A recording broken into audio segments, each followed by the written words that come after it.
Day 13 and 14 of Becoming Her recap.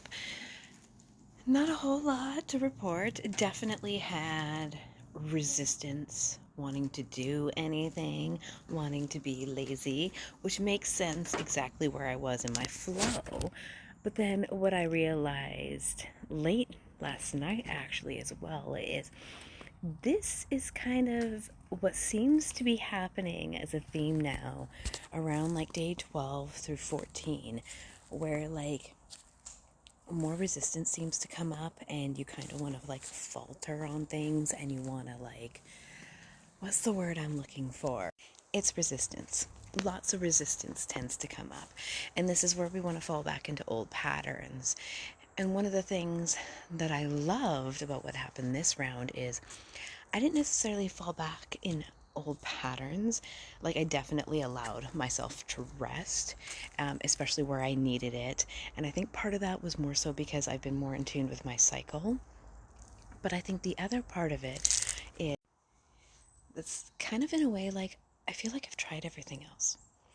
And I feel like in some way there's nothing else left but for me to try it this way, to see what happens just doing it differently.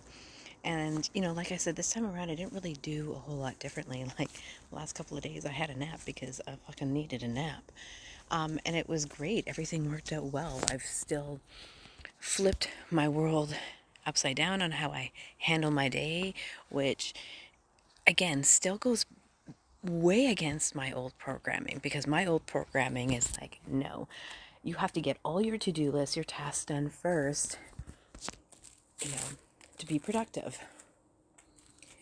Whereas now I'm starting to look at productivity in the sense of like, how can I be productive for myself and my energy?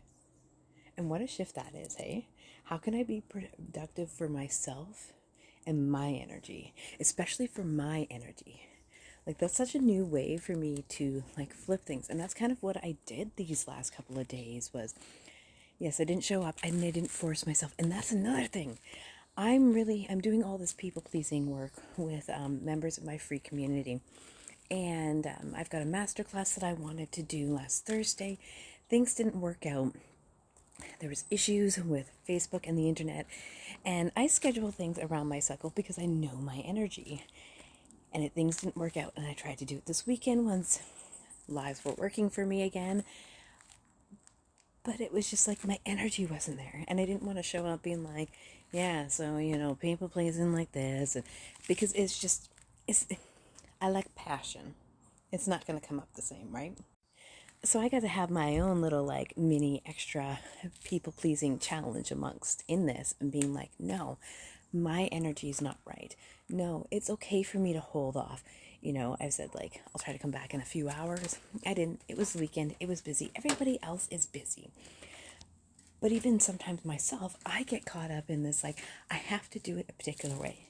I can't rearrange things. If I rearrange something, then I'm not productive. Then I'm not consistent. Then I'm not reliable.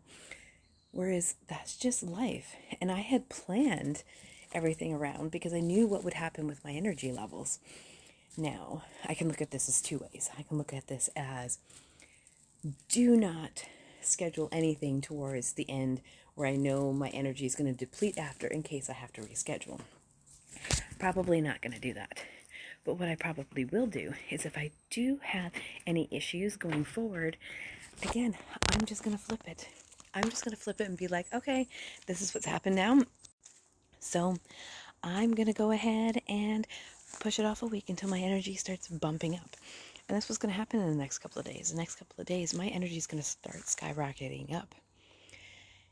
And here's the other thing that has happened since I've started focusing on leaning into like, how can I be productive for my energy?